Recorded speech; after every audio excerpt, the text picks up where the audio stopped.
See, there is a small delay, but it's gonna be good. It's gonna be fine. Podcast recording through the internet, over the internet. It's always a little bit different. Yeah. And it's also different that I'm gonna speak English again today. That's been a while. It's been a while. Normally I speak Dutch on my podcast, but sometimes we make an exception because I'm gonna speak Dutch, you're not gonna understand what I'm saying. And that's gonna be difficult. Then it's not gonna be a nice talk, I think. Yeah, Dutch is tricky because I studied English and I studied German, and when I listen to Dutch, because it sounds so similar to those two languages, and it's almost like I feel like I understand it, but I have no idea what the people are saying. So maybe you can pick up some words and make a little bit of sort of context if maybe. it's going to be right, but that's it. Yeah, that's not how you can have a conversation, so that's difficult Yeah. indeed. Now, people know my voice, so maybe it's easier that you start with the podcast to introduce yourself, because then we have a little bit of background. Okay. So, hello, people. My name is Zsüd. I am a producer, songwriter, singer, and I'm Budapest-based, so I live in Hungary. And yeah, basically that's me in a nutshell. That's a really short nutshell, then. Really small nutshell. That's maybe the better term for it. No, but I think you or your manager sent me an email with, there's a new album. And I was like, that's great. But I don't promote albums anymore on my website. It's more like I do podcasts and I don't write reviews, but maybe we can do a chat and promote the album this way, because you released the album last week, Yes. if I'm correctly. It's about 37 minutes. It has some variation of songs on it. Mm-hmm. On it. Yeah, on it. Yeah, let's see where it goes. You said you're living in Budapest, and if I look back on your socials, you started about a year ago posting stuff, or less than a year. Yes. The first song came out in August last year. So, Okay, yeah, so- like a half a year ago. But did you make music before that, or is this just a new project and it started in August? Well, yeah, I had a previous project, but then I shut that down a couple of years ago, and then there was like 1.5 year, 2 years of silence on my part. I mean, because at some point I started to make different music, and also because my previous project was mainly instrumental, and then I started to put vocals in my music too, and I thought that it would be nice to just start from a blank page with this project. So this is why I started as Zsüd, and because it's my nickname, and I thought that it would be nice to just like rebrand the stuff that I make. And you said you were making music before, and then it was more instrumental. Yeah. Listening to your album, there are still a lot of instrumental Yes. parts in it, of course. So that is understandable. That if you come out from that part into this project, that you're taking it with you. But you also were in your introduction. You said you're not only making music, but you're also producing it and doing the vocals. So it's just a one-woman band at that moment. Yeah, kind of. So I do the production.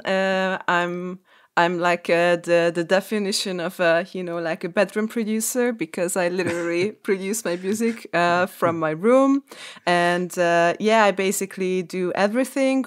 Well, except for if you hear any guitar or violin in the music, that's from other people, like session musicians recording. But otherwise, I do everything else, and I also do the songwriting, lyrics, recording and mixing. So at the end of the process, also the mastering is not my part of the job.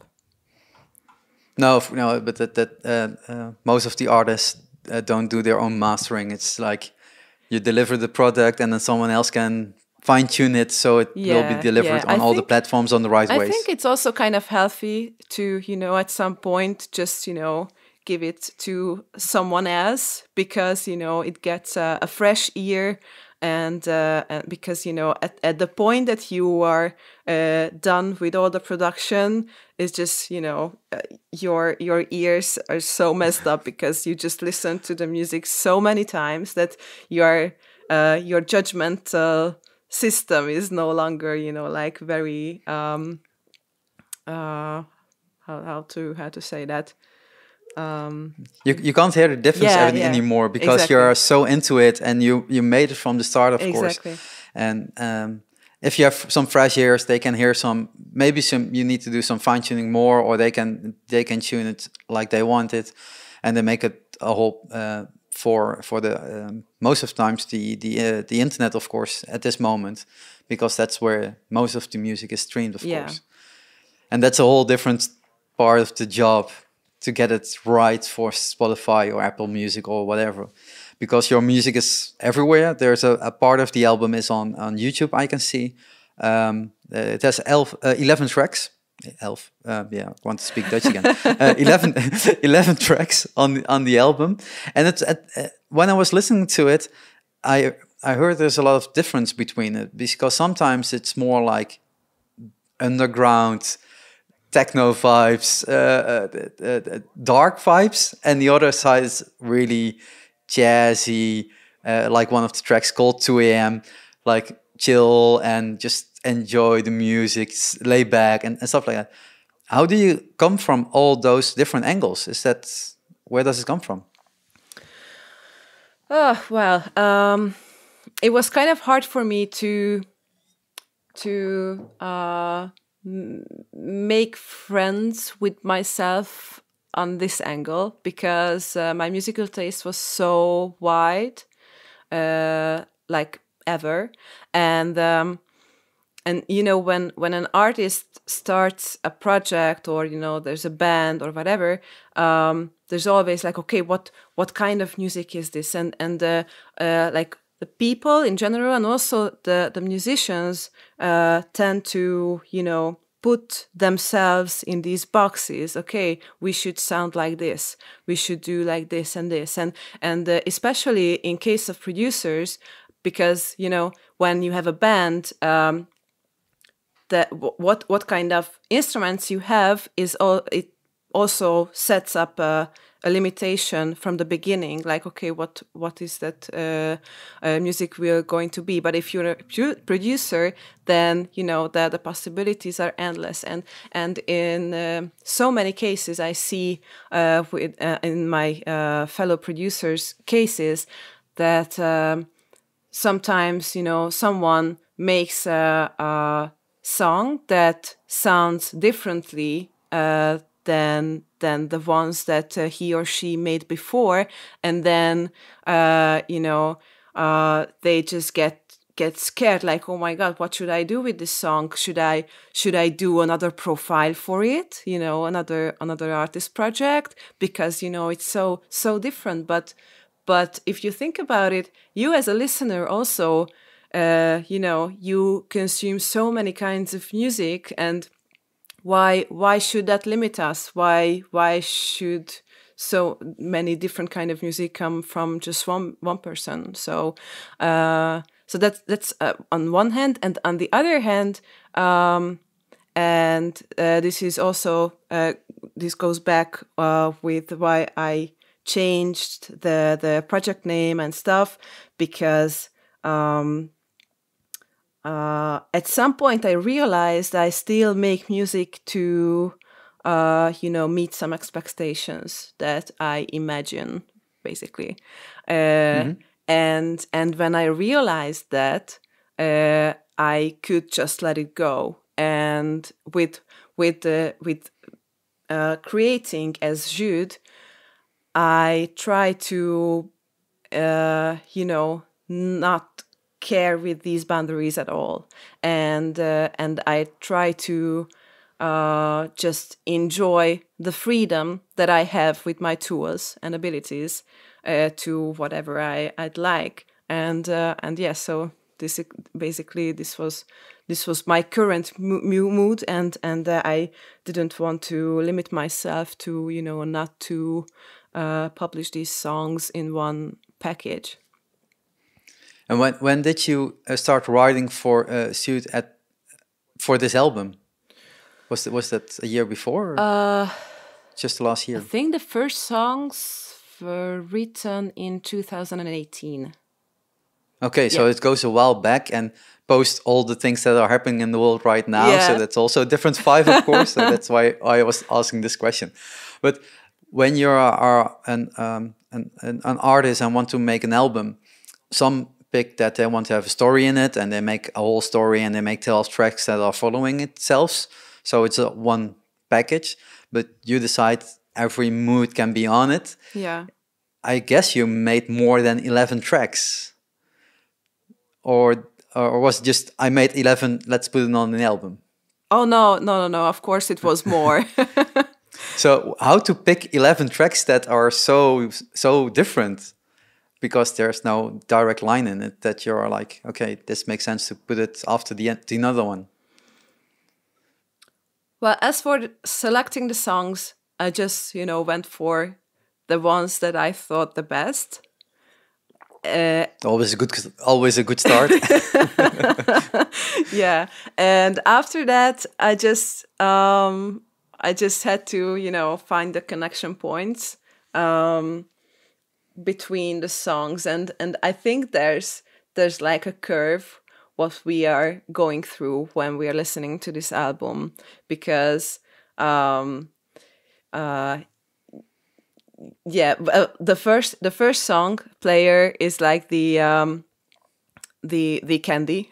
I mean, that's the most poppy song from the album, and it's like the how do they say that? Like the gateway drug. Okay, yeah, come on in, it will be good. And then for the next step as Raw, yeah, it's gonna be Raw as well. And then we have like an electric part or electric block, and then we go down as for the emotions and vibes with 2 a.m. or Little by Little, but also we are going into like a poppy phase, and then we just come up a little bit at the end. Yeah, so it gives a nice flow. When I listened to the album, I had my headphones on, so it was more like into my ears instead of all surrounding me. And then you get a different vibe, of course, as well. And I was driving, so it was just like, okay, let's put it on. I'm gonna be on the road for 30 minutes at least, so I can go to the most of the album, and in one sitting. And then you're like, that's different than the one track before this one, and what's happening. But it's in the end, if you're listening to the whole album, it makes sense that it's, as you said, divided by parts, but it's still following up each other, and it has a different energy, but it flows into the next one again. When you're also a composer and an artist and a vocalist, where do you start in making the songs? Is that I have a great lyrics and let's make some music with it, or I have something in my mind and maybe I can organize that together and I'll put on lyrics later? Well, it's cheesy to say, but it's true that it's different every time, and Okay. and I'm kind of conscious about it because I'd like to keep it diverse, because sometimes, and also because of as so you can hear that I cover a lot of genres, and different genres could be covered, from different kind of angles. So, for example, sometimes I just mess around with a synth sound, and then I found something that I like, and then I come up with a lead sound design, and then I build everything around it.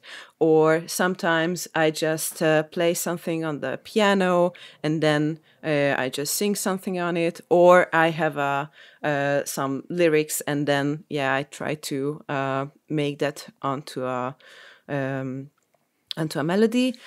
So it's literally different every time. But I really like to I really like keeping this this way, because it's just more fun to come from more angles, and it's just more fun. But it also has, you have no boundaries with it because you can do it all. It's not like there are limitations that are holding you back, that you can write, and there's not like that, oh, but I don't know how I will put vocals on it. So I can write something, but I don't know how it needs to sound with it. And so it gives you a lot of options. But that can also be a struggle, that you can do so many things that there's no holding back and you can do everything, of course. And with the synthesizer or keys or whatever, it can go a long way, of course. Yeah. And how do you... Yeah, sorry, finish it. How do you limit yourself in that? Where do you know where to stop? Or did you go too far as well, and that you're like, okay, I need 3 lines less instead of more? Yeah, so it's a tricky one, because you can find yourself into this trap that you have too many options. Like, in a huge restaurant where you can find like all the food from the world, and you just can't choose what to eat. And it's basically the same. But I think once you have something to play with, I mean, like, doesn't matter if it's a melody fracture or some lyrics, whatever. So if you have a starting point, or I just step back a little, because even if, so you can have a starting point as a vision, like, what do you want to write about? What was the feeling you want to create? And from that moment, I think I have this kind of like problem solving mindset, and I think it's important to keep your focused on what's the exact problem that you want to solve in the moment, and not get distracted by anything else. Because for example, if I have a couple of chords, and I have lyrics, and I just recorded it very quickly. Of course, it's going to be full of mistakes. As for how I play it, how I sing it, maybe I don't like a couple of phrases in it, and I want to change that afterwards. But I don't stop to do that in the moment when I realize that. But instead, I finished the recording, and I finished what I wanted to do, and then go back and change that. And I think that's very helpful in order to be productive, and not to be pushed and pulled by all the inputs that you have. Just finish it first, and then go back to square one and see where it went. Yes. And then see what you can add to it or need to reduce a little bit more. Yeah. That's a great way to just don't give you boundaries anymore. It's just like, just create first, and then afterwards you can judge on it again. Yes, absolutely. Yeah. But if you're a bedroom recording artist at that moment, and you're like, I can understand that there are a lot of ideas in your mind. Do you have somewhere to record next to the bedroom phase, that you're like a memory recorder, or a phone that you're like, I'm gonna sing into it or make my notes into it or a kind of beat that I want to have. How do you storage it all? How do you all your thoughts? Well, not really. I mean, I instantly start recording in Ableton, so I use Ableton for creating music, and I don't really use like a phone memo. I mean, I can totally get that it works for some people, but it's just not me, and I like recording everything in a DAW for the first time as well. And then yeah, I have like a storage system as for the file names, so I know how to go back with for the old ideas, and yeah. Oh, and what because as for melodies, I don't usually get like random ideas like on the boss or something. So Okay. that's usually not how it's happening. But as for lyrics, I usually have, and I just well, it's not a very good system, but I usually just write an email to myself in my phone very quickly. An email. Yeah. Okay. So instead of using the notepad, it's like, oh, an email, send it to myself, and it's somewhere on the database as well. Yeah. But if it works, it works. I mean, why not? Yeah. Back in the days, I was like, when I need a reminder and I didn't have the app with me, it was indeed send me an email to myself. So that's my memory at that moment. So now it makes sense, but it's like with so many ideas and so many ways to get into a song, it's like maybe everything needs something else to deal with. Like instead, as you said, for the lyrics, I'll write myself an email, so it's somewhere. And for the other things, you will record it directly into Ableton. When I listened to the album, I was like, okay, this is great. I can understand that you're putting it on your headphones or a great stereo set, but how do you want to do this live? Because then it's a whole different thing, I think. Well, yes, I would like to, but yeah. Well, as for starting a new artist project, well, I basically picked the wrongest time ever. Oh, or the best because you have Yeah. time. Yeah. So, well, I had like one live act since the project Oh, dang. started. So yeah, and yeah, so I definitely plan to make this work on stage as well, and also I want to keep it like a flexible setup. So, for example, the live act that I had, like it was in I think in November last year. It was just me, so vocals, some gadgets, computer, and that was all.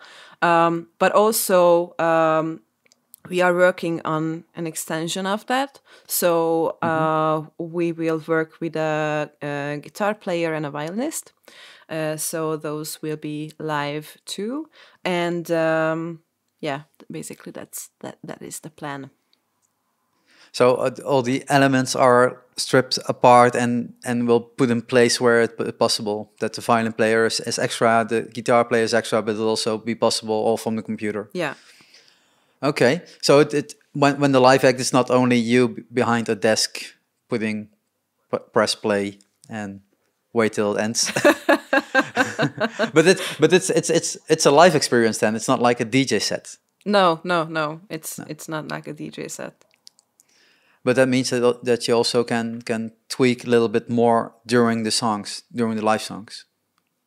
Yes, that gives you a lot of freedom. Also, switch up melodies a little bit, or the sounds, or those songs that are slower.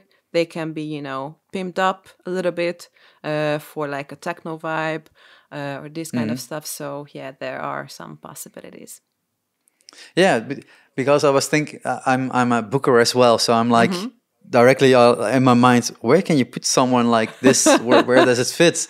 But is there a big market in Hungary for artists like you, or is it really small and you're better off going to other countries? Yeah, not really. So it is really, really a small group that are interested in this kind of music. Also, yeah, we have a very, very strange situation as for the current music industry in Hungary.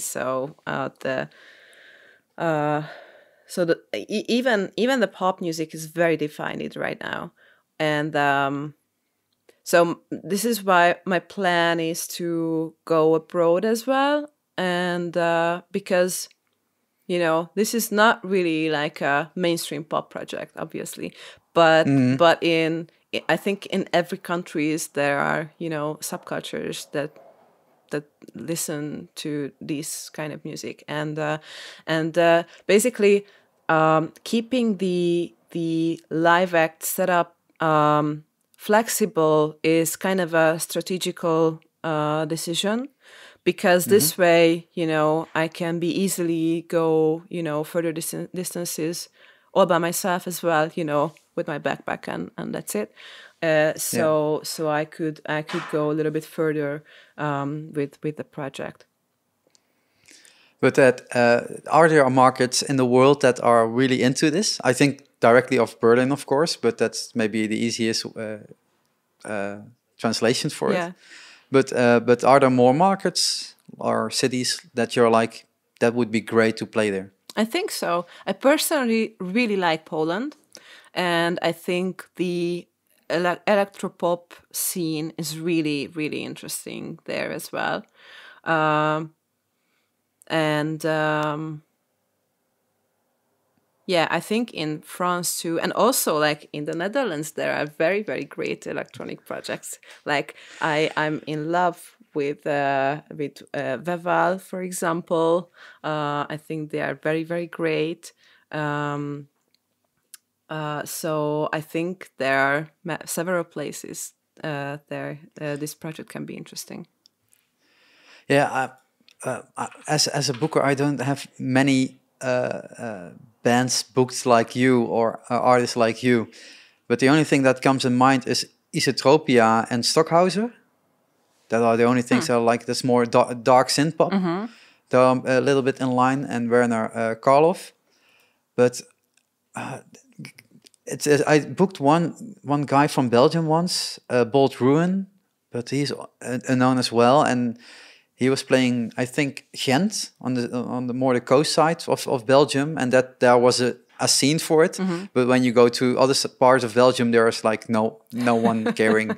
So it's like it's always those small spots, and not Ghent is not really small, but it's more like there are some spots per country that are really into it, and the rest is just like we'll see, or don't care a lot. So it's always difficult to have him in the right place, of course. Yeah. In the right vibe, in the right city where people are really interested in these kind of musics, because it's not mainstream, as you said. It's like that's not the poppy arts that everyone is hearing on the radio. When you're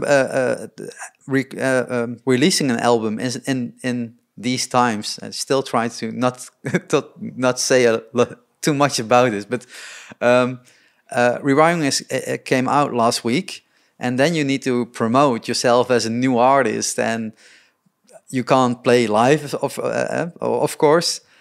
You release some video clips. They are really nice, but how do you get your word out? How do you get promoted next to this podcast, of course? But well, yeah, it's extremely hard without playing live anywhere, and also in this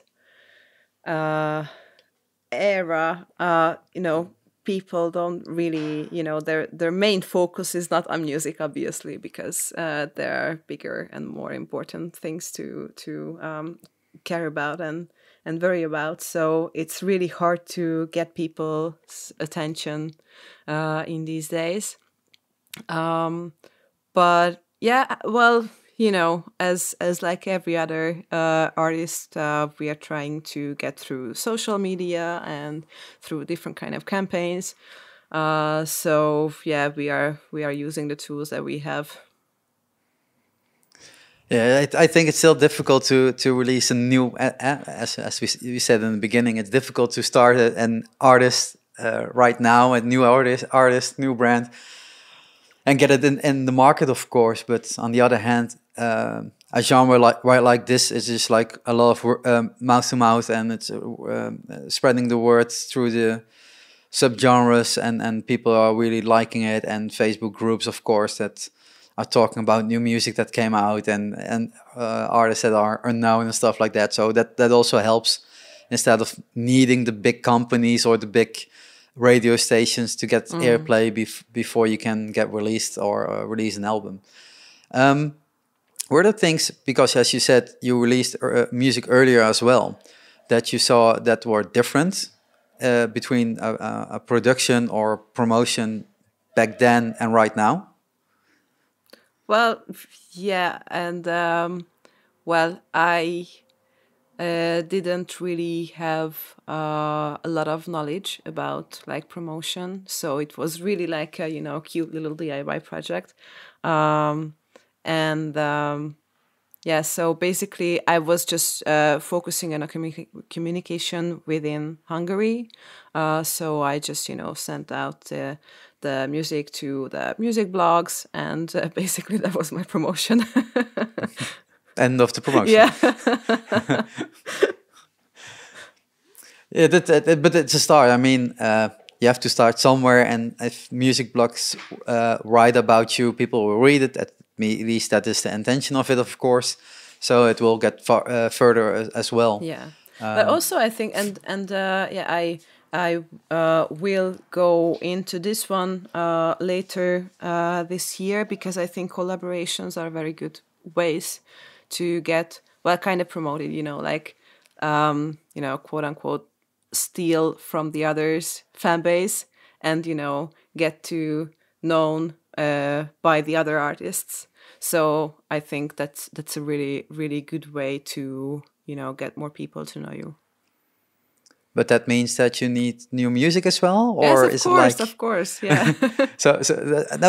Sometimes some artists are like, okay, I have music, I will send it out to some other producers, and they will make a remix. So I don't need to directly make new music, but someone else will make it for me. Well, yeah, that's also also a plan. Yeah, so there will be okay. some remixes as well. Okay, so it's gonna be even more music coming out soon, or yeah, so it was like after soon. when last week the album came out, like I had this huge relief for like half a day, like, oh my god, you know, it's like 2 years of my life and it's finally out and I can let it go, and so cool. And then, you know, like half a day, and then I had to, you know, scare to death, oh my god, what is going to be next, what I'm going to do, I have no strategy, well, you know, and the voices in my head just, you know, got loose. So there's gonna be a really a strange album coming out soon with all those voices. Yeah. No, but it's nice that you're also already looking forward, and that's not like it's released and now we're gonna be touring again, because that's the normal way of it. But already be okay. What's the next production that's possible with it? Remixes or extras or bonus song or whatever. So there's a lot of possibilities within the limits that are right now. For an artist like you to still go on, because if it's only dropping an album and then be silent for half a year because normally you are on tour, yeah, all that content is lost at this moment, of course. So if you're I think still moving forward, I think that's our only choice. I mean, not as for musicians, but like, you know, as for anybody, because, you know, we are so limited right now. But if you are keep focusing on what you are limited on, then, you know, it's just so depressing, and it just stops you from doing a lot of stuff. But instead, you know, you can change your focus on, okay, but what can you do even in this situation, and just do that. Yeah, as you said, you're doing a lot by yourself, so it is not like the only limit is you. If you don't want to wake up, there's not going to be new music that day. So so that helps as well. I mean, if you are in a band, then you have also other problems. I'm working with one band, and one musician is living in a different country, and they can't rehearse because he can't cross the borders. So it's also a different situation, of course. And for Yes. you, it's like you start up Ableton, and you can go and begin, and then just the mood, which song is gonna create that day. If you're even looking forward to the future, so not only making music and performing, where do you want to go? Where do you want to go with this music? What's in it for Zsüd? Zsüd. Yeah, I still try to pronounce it right. It's perfect. In Yeah. my was it was Zsüd, but there's a G in it somewhere. Yeah. Zsüd. Zsüd. Yeah. Zsüd. Yeah. Yeah. So, well, on one hand, applied music interests me a lot, especially like film and cinematic stuff. So, on the long run, I would really love to dive into that.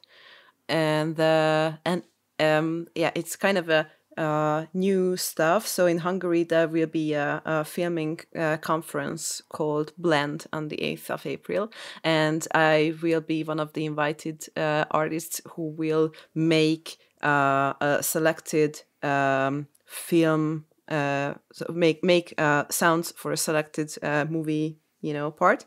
So it's gonna be. Oh, that's amazing. Yeah. It's like I'm really, really happy, and I'm so scared at the same time because That's good. it will be broadcasted live all day, and we will have like 6 or 7 hours to create a scoring project, basically. Oh, Yeah. wow! So that's not just one time Justice League, but 2 times. It's just like 8 hours of of cinema you have to film. Yeah. So Oh. that's gonna be a very, very interesting project. So so there's this on one hand, and also on the other hand. So I work as a music teacher in improv school, where we teach music production, and I really, really love doing this. I mean, just helping like-minded people to, bring out the most that they have in them. It's just, I think it's a beautiful job, and I plan to do that for a couple of more years as well. Yeah, if you're not on tour, you can. Oh, you need to do it remotely now, or are the schools open in Hungary? No, we are teaching remotely. Oh, so you can do it from everywhere in the world. So if you are touring, you can still do that. Oh, that's Yeah. really smart. Yeah, from the backstage and stuff. Yeah. Well, actually, so like last year, we had a songwriting course, and during summer we had some little concerts, because we had this limit, like you are allowed to make concerts up to like 500 people or so. So we had that's some big. gigs like last year. And 500. We didn't see that anymore since a year. yeah, well, Right. it seems so far right now here as well. Yeah.